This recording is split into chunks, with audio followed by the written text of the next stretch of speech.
ask little girls whom they want to be, some of them would say, "Oh, I want to be a princess." When I was a little girl, I didn't want to be a princess because I didn't like the idea of being locked somewhere in a tower and wait for some prince to come and rescue me. No, no, no. What if the prince wouldn't turn up? Like, I'll be locked there all my life. No, it wouldn't work with me.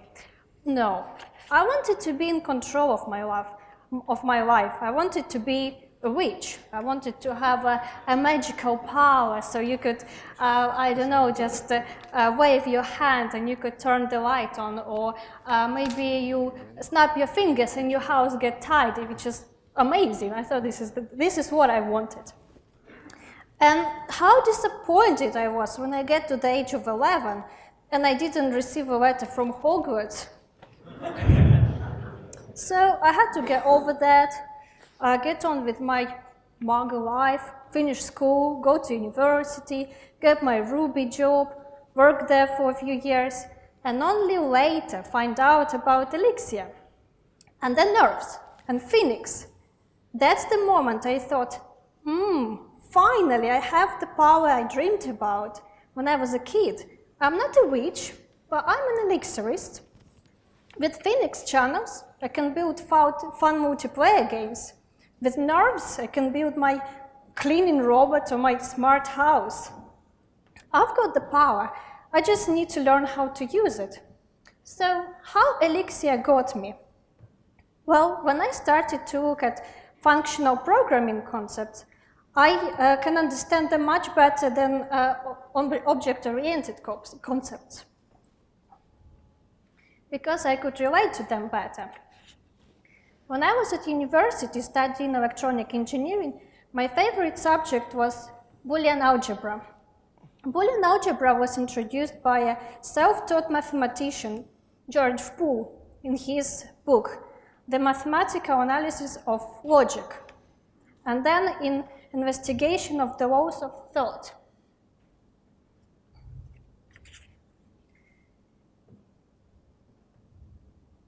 Boolean algebra deals with operations on logical values, true and false, or 1 or zeros.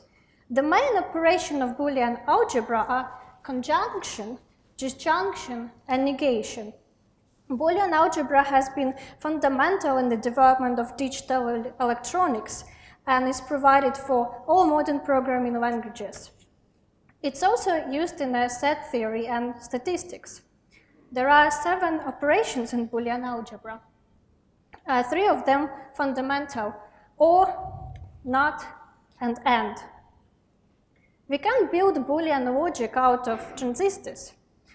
Transistors are used to switch electronic signals and electrical power. They are made of semiconductors such as silicon. Thanks to silicon chip innovators, now we have Silicon Valley as we know it. And why am I talking about transistors? Well, they remind me of functions in functional programming. Transistor has a emitter, collector, and a base. And if you apply a current to a base, the transistor will close and the current will flow. They look similar to functional programming, where transistors are like functions, and current is a data which flows through those functions. Same as you don't mutate signals in electronics, you don't mutate data, but transform it from one form to another. If you increase the base current, collector current will increase as well. And with 2 transistors, we can build an amplifier. That's electronic engineering composition.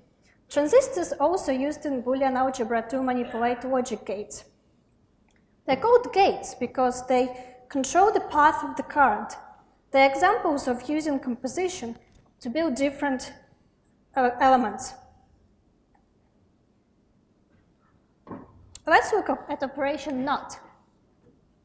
So you have an input and you have an output. And we have the logic table, I think we've all seen it. And this is a transistor, so you have an input and you have an output. And with this you could have your NOT gate. So when you get the current, the output is going to be And with transistors, you could build other types of logic gates. So you compose those together. With AND gate, if you're going to have the true value only when both inputs are true. So if you get only one input, you're not going to have the output as 1. Or the other one, you also wouldn't get the output. But only when two together get 1s, then you're going to have the output as 1 or true. And similar way, OR gate works. So you have one or the other in this case. So you combine those transistors to build a logic gate. You have either one value and you get your output, or another one, or both together. And then you could keep building up. You could keep composing more elements. You could abstract away some things, and you could, out of those logic gates, build more complicated elements of things, like, for example, XOR, or traffic lights, or digital clock, or 4-bit LAU. So this is, in electronics, the way to abstract away. And in functional programming, we also use different levels of abstraction. Out of logic gates, you could build memory. And then altogether, you could build your CPU chip. On this level, you abstract it away enough, so you don't even think about those little transistors anymore, but you think about specific components. And then the biggest component, like a CPU chip, and you could also combine all of that together to build some cool machine which is going to have like 4,000 CPUs and be super fast. Similar in functional programming, you start small and then you keep building up, composing things, you abstract away when you feel that things get a little bit complicated, and you end up with hopefully amazing system. Well, I hope we all do end up with amazing systems. So in electronic engineering, there are levels of abstraction. Similar in functional programming, you think about levels of abstraction. And it's important to not abstract too early, and not do it too late.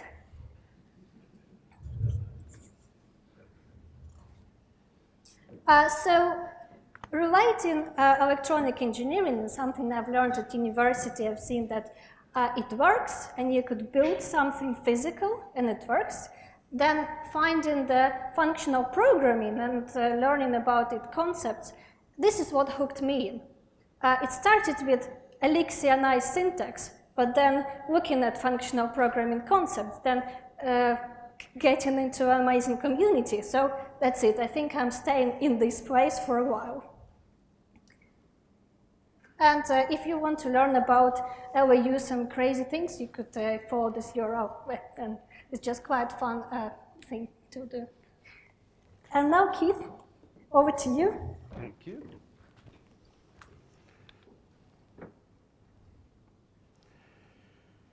Okay, so before, is this, oh, move on again. Hello. Check, check, okay.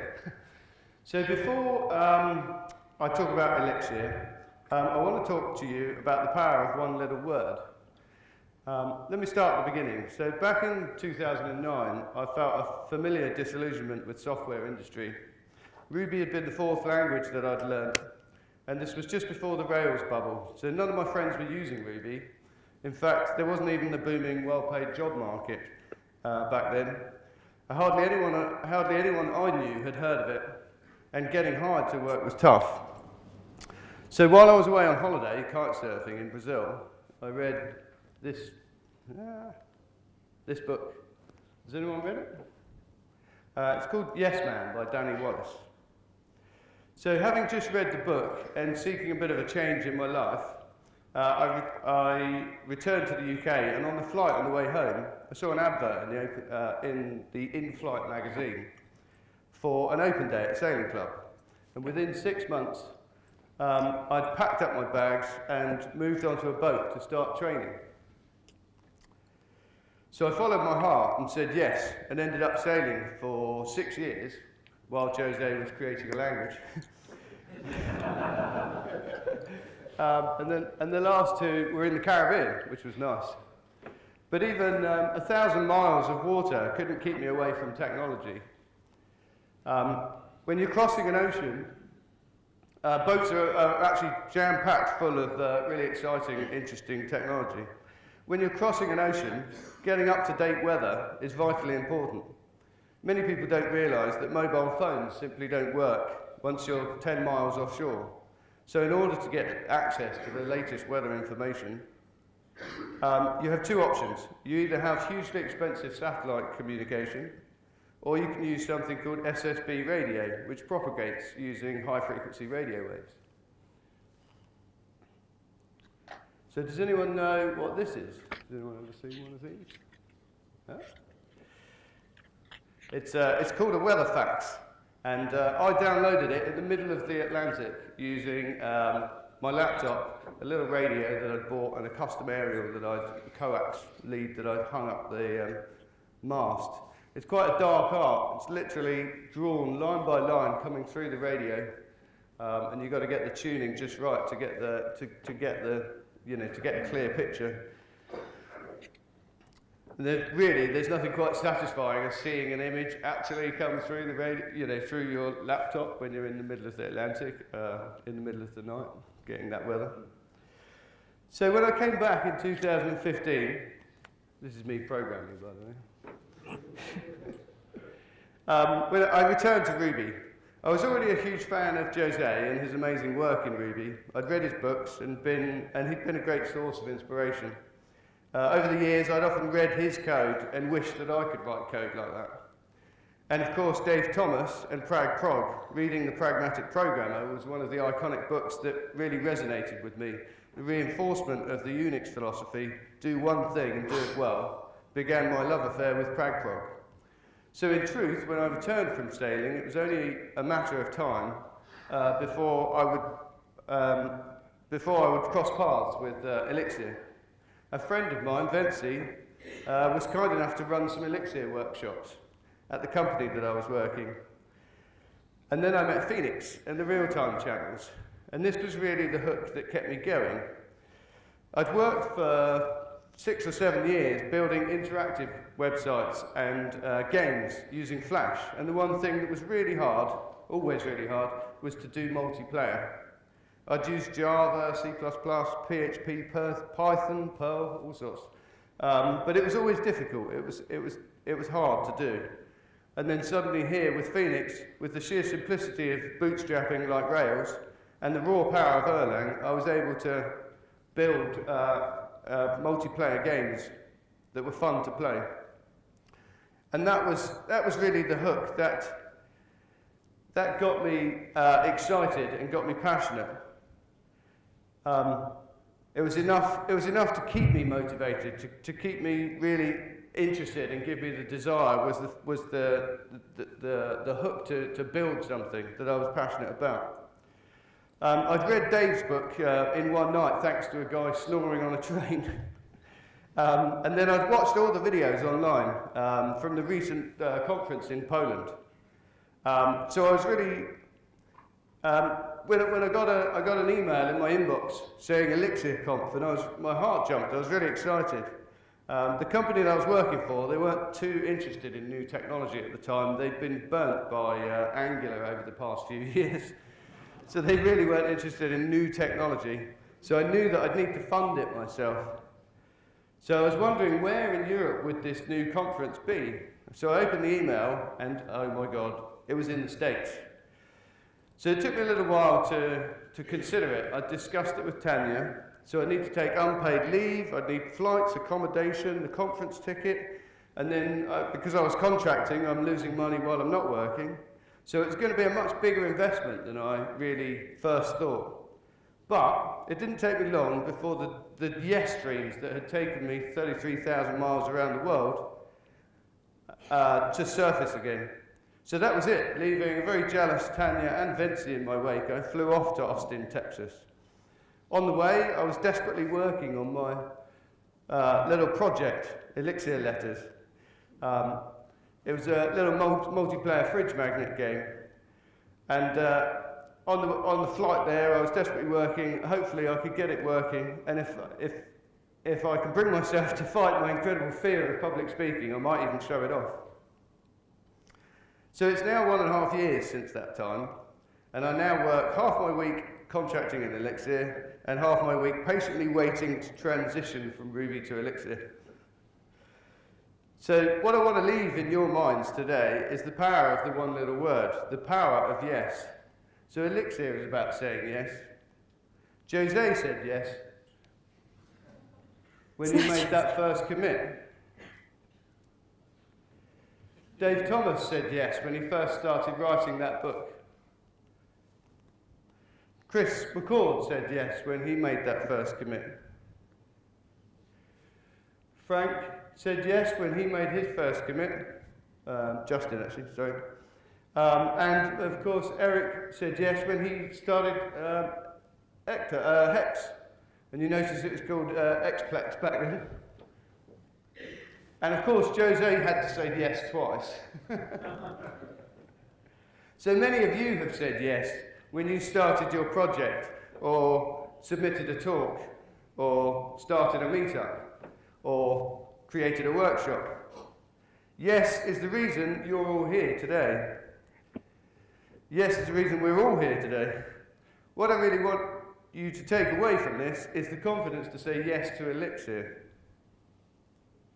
So when we were preparing for this talk, one of the ideas that we came up with was we had this idea that the people that had invested the most, the people that had jumped in head first into Elixir, had got the most out of it.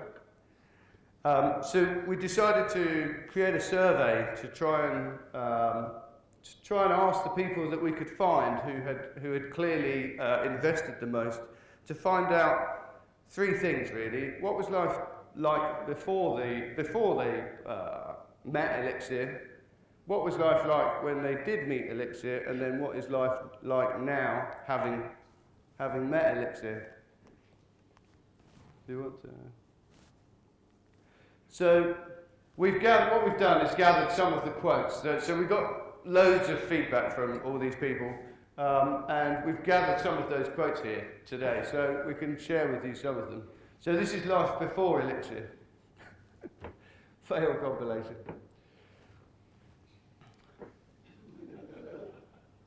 We got some really wonderful feedback. So now meeting Elixir.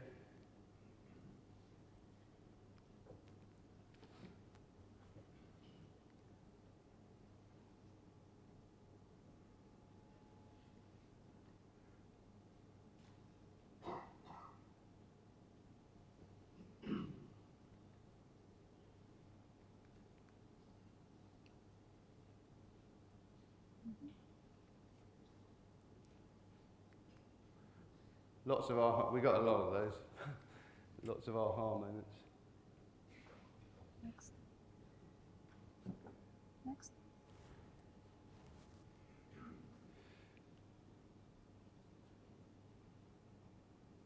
This was great, this one.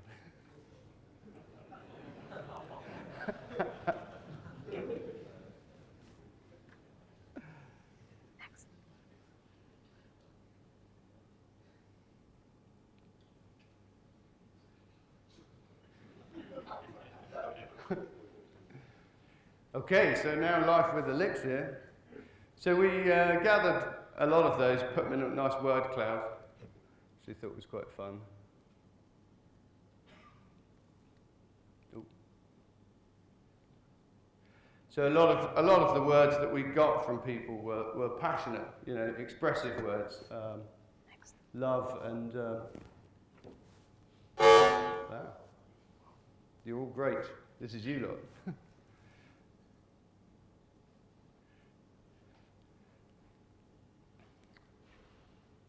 Wonderful.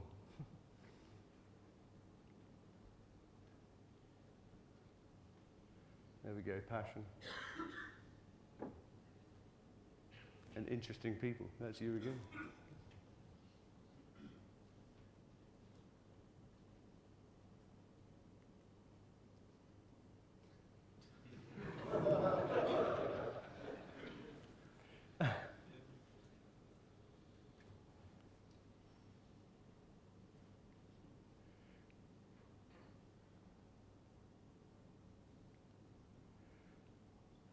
So then the final question we asked them was, now that you have Elixir in your life, how confident are you about where it's going?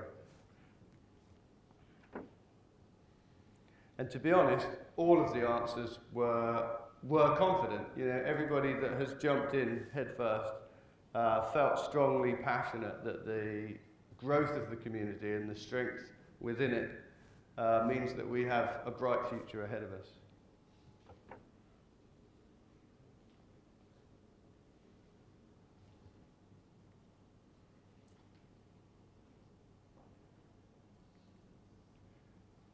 Okay. Over to me. Are you ready? Mm-hmm. Okay. Okay. Let's talk about Elixir community in Elixir terms. In Elixir terms, every person in the community, every one of us, is a process or an actor, and all together we form an actor model. One actor is no actor, they come in systems. Actors are completely isolated from each other, they will never share memory, so to communicate we would send messages to each other. We all receive messages, and depending on the message we can create more actors or processes, or bring more people into Elixir to expand the community. Send messages to the processes, which addresses we know. Change our internal state. Each actor has an internal state which can be modified. Recipients of messages are identified by mailing addresses, which in our case could be like email or Twitter or name on IRC or Slack. The actor can communicate with actors whose addresses it has. Behaviors. That's what process or actor does when it processes a message. Let's look at example. Process listens to a feedback message. And someone sends a message, it's rubbish. Process is confused, doesn't know how to handle this message. So as the result, process internal state get corrupted. Process get upset and cries, then really get confused and crashes. Here is where let it crash philosophy comes in. Supervisor, which is looking after that process, notices that the process crashed, so it restarts it with a new happy state. That's why it's important that each of us is supervised, so we can be restarted from crashes. Often supervisors are our family members and friends. Their contributions to Elixir is to get us restarted when we crash. It's important to be restarted with a new state and not with the old corrupted state, because we'll just keep crashing. Well, let's have a look at a process message handling example. So if we get our feedback and it's like default implementation, we just crash. So we get really upset and crash when we hear hard to handle comments about our work, whether it's a talk, whether it's a library, whether it's a pull request, whether it's a language. Let's change that default implementation. Okay, let's just think about it. So when the feedback is positive, then we are like, okay, this is good. But then when the feedback is not too positive, then we might think, oh, is it constructive? Is it helpful? And then we could decide what we're going to do with it. So if it's helpful, well, we just improve our work, wherever there is. If it's not constructive, maybe we shouldn't agree with that person who sent us that feedback. So here we can see that it's important how we handle incoming messages and protect our internal state. Maybe add a guard clause or ignore some messages. Oh, slides in the wrong order.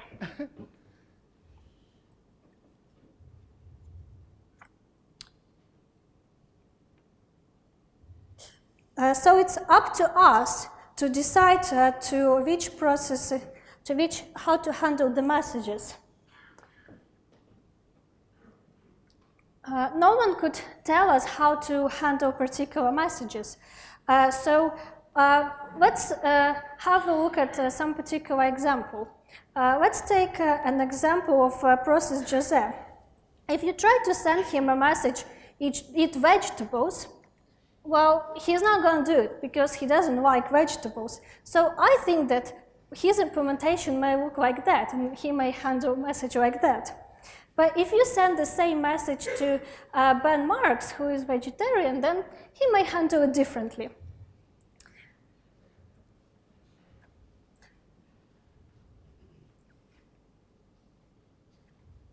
You may send process a message and expect a response, but never receive it. The process you send message to may not listen to your messages. Maybe your message is landing in a catch-all case.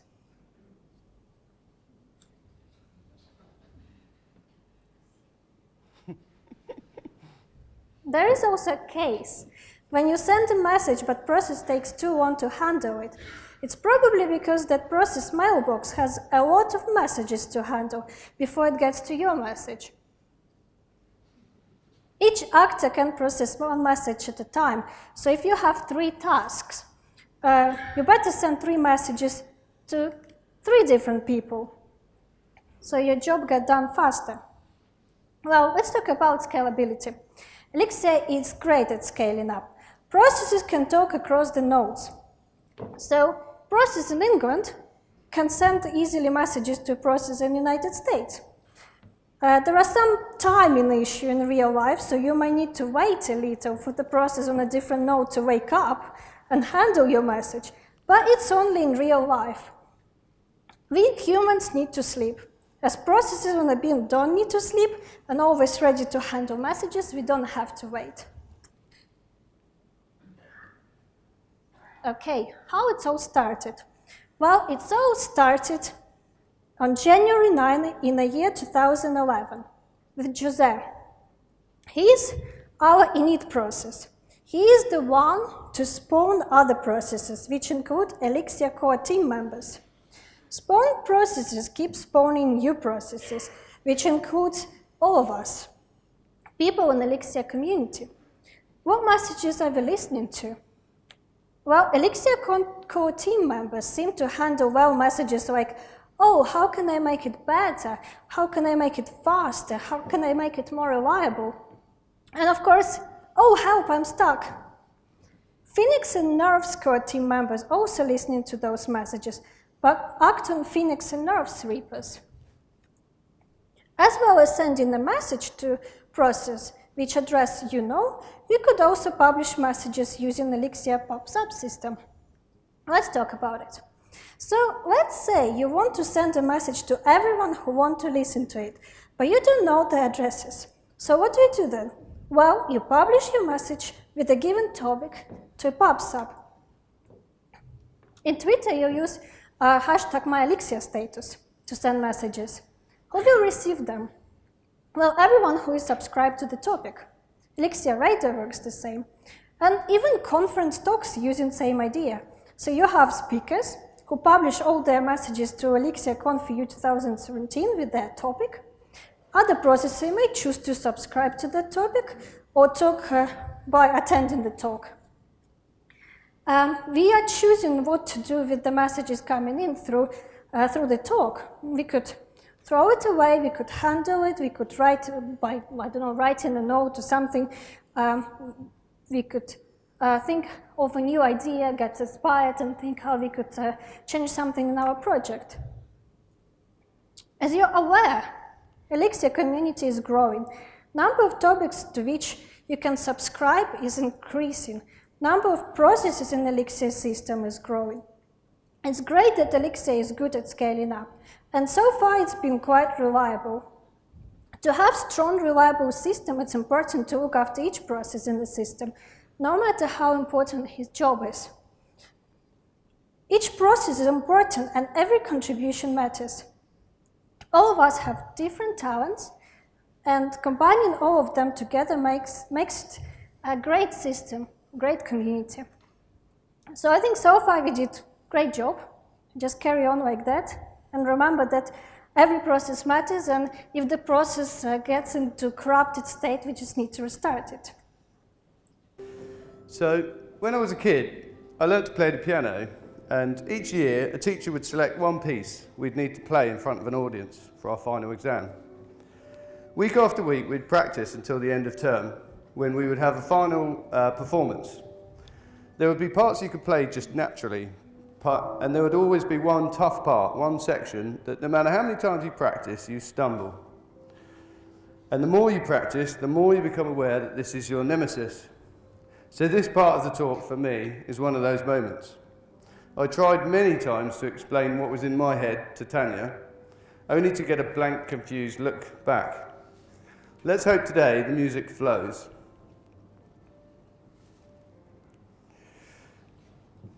So I really want to convey to you the true power of Elixir. It's not about features. It's not about concurrency. And it's not about fault tolerance. It's about passion. It's about engagement. It's about commitment. And fundamentally, like functional programming, it's about transformation. In order for me to explain, let me take a step back. I'd like to share 3 examples, and hopefully you'll spot the thread running through them. Besides the moustache, what do you think these 3 people have in common? So we'll start with Alan Kay. So back in 1997, Uppsala, Atlanta, Georgia, in fact, during that conference, Alan Kay gave a seminal keynote where he famously stated, "I made up the term object-oriented, and I can tell you I did not have C++ in mind. I should have used a more process-oriented term for it." So that's interesting, of course, and we're lucky that Joe, Robert and Mike were already thinking that way. But today, that's not what I want to focus on. Later in that same talk, Alan began to discuss something else, an idea that he expressed in a more subtle and abstract way. This is the kanji symbol for the Japanese word ma. It literally means the space in between, the stuff between objects, the stuff we don't usually see, the sunshine through the cracks. In the West, Alan went on to say, we're focused on the nounness of things rather than the process of things. The Japanese have a more process-oriented way of looking at how things relate to each other. Computing is the exquisite blend between beauty and practicality. So following Alan's advice, rather than looking here, we should be looking here. The space between. The space between contains a rich tapestry. The space between is filled with information. So the space between is something that Erlang creator Joe Armstrong highlighted in his Erlang factory talk in 2013. Lots of little black boxes, he said, sending messages. I think they've all been looking in the wrong place. That's my Joe impression, by the way. The messages between, the conversations, that's telling you how things interact. That's truly how you truly understand a complex system. The messages between, the conversations, I don't know how your brain works, and you don't know how mine works. We communicate with messages, with speech. I saw a brilliant visualization of this idea recently. Some of you may have seen this. It's the Erlang Performance Lab by Mikhail Salisbury. I realised that the practicality might be limited, but from a learning perspective, a picture really does say 1,000 words.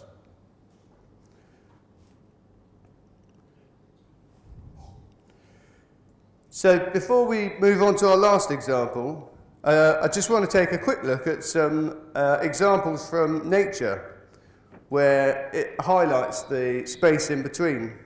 So remember how I talked earlier about downloading a weather fax from thin air? So this demonstrates beautifully how rich the information inside the MAR really is around us. You just need the right instrument to be able to tune in and see it. And I mentioned a short while ago about music. Of course, if we take a closer look, the space between the notes, the distance, is very precise to provide something called harmonics. It's what provides the pleasing sound to our ears. In fact, it's something called the golden ratio, phi, which is found throughout nature. The ratio of balance which enables a tree to grow leaf after leaf, branch after branch, whilst maintaining balance. Nature's way of fitting things together is via composition. Nature scales with composition. This golden ratio turns up in the most surprising places.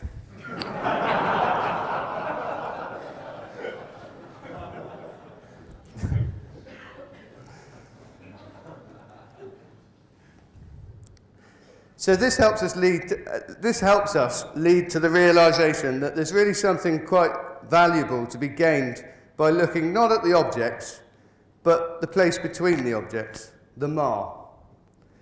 Speaking of composition, let's move on to our last example. Hopefully you're still with me. Bartosz. For those of you who do know me, will know that my other great love this year has been Bartosz, and learning or following his series on YouTube about category theory. So category theory was invented in the 1940s and introduced categories, functors and natural transformations as part of their work. A category is really quite a simple thing. It formalizes mathematical structure and its concepts in terms of collections of objects and arrows. A category has two basic properties: the existence of an identity arrow and the ability to compose the arrows associatively. As I began to learn more about this, I often tried to explain the concept to Tanya.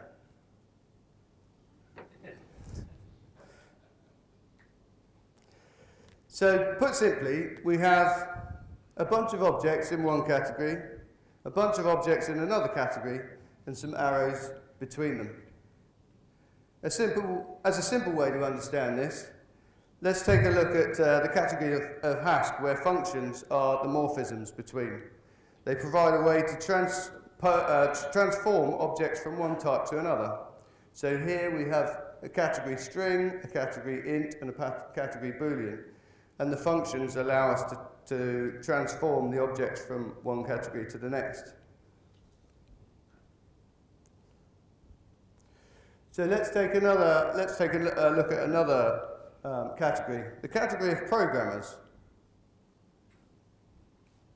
and the category of Elixir programmers. So what might the arrows represent? Well, for me, for example, by reading books, I was able to transform myself from being a programmer to being an Elixir programmer. And there's many books available. In fact, there's a wealth of arrows in these two categories. But it's not the only way for us to learn. There's listening to podcasts, there's attending meetups, attending conferences, reading documentation, creating projects. All these help us move from being a programmer, being a normal programmer, to being an Elixir programmer. Let's consider another pair of categories.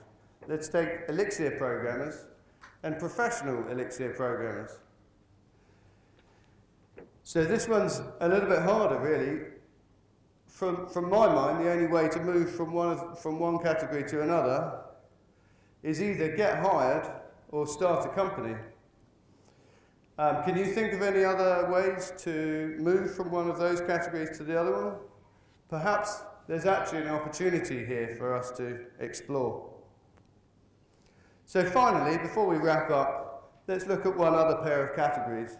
So looking at the Elixir programmers and Elixir contributors. Obviously, thanks to Jim Freeze yesterday morning, you're already contributors. The fact that you turned up to this conference makes you a contributor. But let's look at some of the other ways that you might contribute. So creating a library, obviously, starting a meetup, writing a book, running a workshop, giving a talk, submitting a PR, creating a screencast, or reviewing a book. In fact, these two categories are packed full of transitions, of arrows, relations. And this is what makes Elixir powerful. So all these things, all these arrows have one thing in common. They all require you to say yes. So obviously I mentioned category theory, but I didn't really explain category theory. If you are interested, and I'd encourage those of you that are curious minds to go watch the Bartos videos and learn the magic from someone who knows exactly what he's talking about. To me, the beauty of category theory is that we're able to express computation and composition in a way that transcends all programming languages by focusing purely on the MAR, the space between. Category theory is about composition and programming, especially functional programming is about composition. As we saw earlier, using composition, Mother Nature is able to build the most incredibly complex yet stable systems. Maybe we can too. So now Tanya will show us one of the most dramatic transformations that's happened in the Elixir community over the last 5 years by looking at the growth of Elixir-welcomed meetups worldwide. Thank you. Is your mic? Yeah. Okay.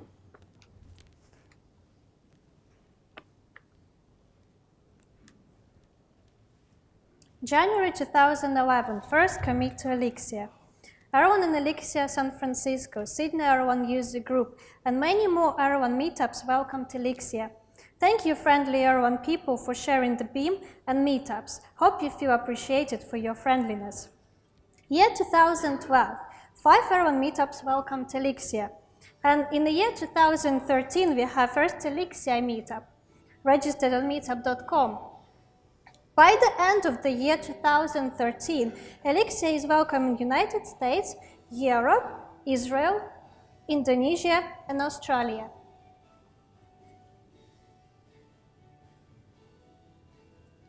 New year 2014, Elixir is coming to Lisbon, Portugal, Texas, United States, California, United States, Argentina, city Buenos Aires, and Sweden, and London, UK. And many, many more meetups welcoming Elixir or started for Elixir.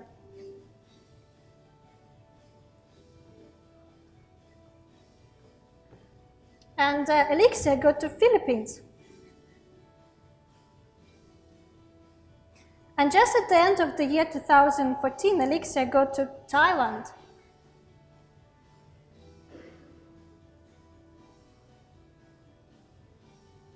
And that was year 2014. And here comes year 2015. While Elixir welcome meetups are spreading on the background in the year 2015, let's see how meetup group members call themselves. Elixirists, Alchemists, Elixirants, Elixorians, Mixologists, Seepers, Usuarios de Elixir, Developers, Alchemistas de Elixir, Beamers, Orangutans, Awanas, Devs, Coders, Lambda Writers, Elixirs, Functors, Immutables, Elixir Enthusiasts, Processes.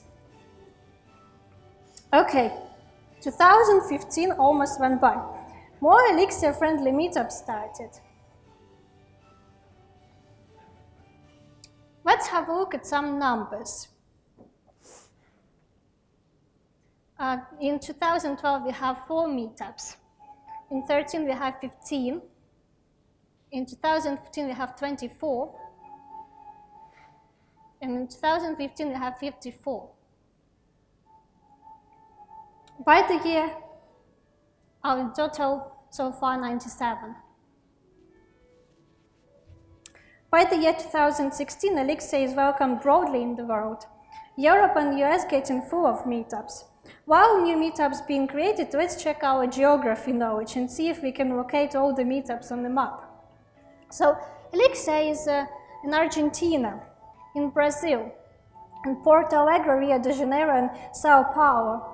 You know those places very well if you're José.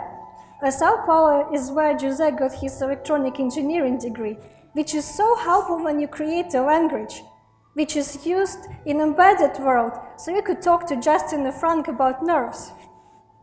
Okay, back to the map. Elixir is in Chile. Coming.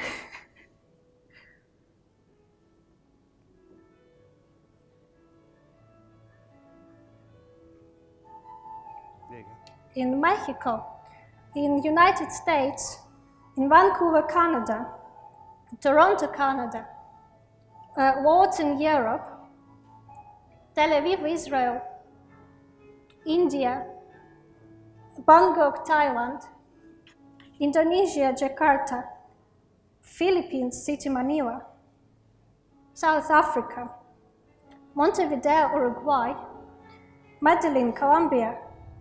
Finally, Elixir got to my country, Ukraine, Moscow, Russia,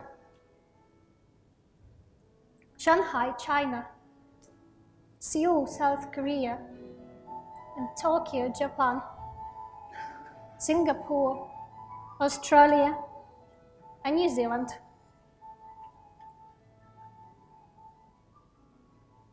And we have, in 2017, 14 meetups by the time the video was created.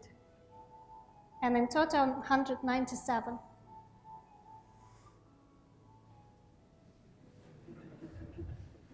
I've stolen that idea from somewhere.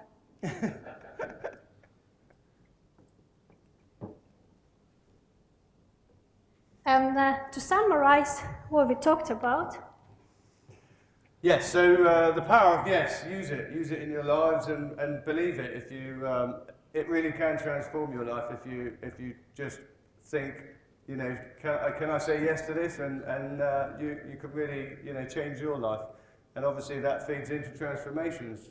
If you're thinking about starting a project or creating a meetup or anything like that, go for it. Community is what's very, very important. And I find that it's so good that we're all very, very different, but we all bring something very unique to this community, and it's a pleasure to be part of this community. And then finally, of course, every process matters. So try to take care of your friends in the community. So with that, thanks very much for watching.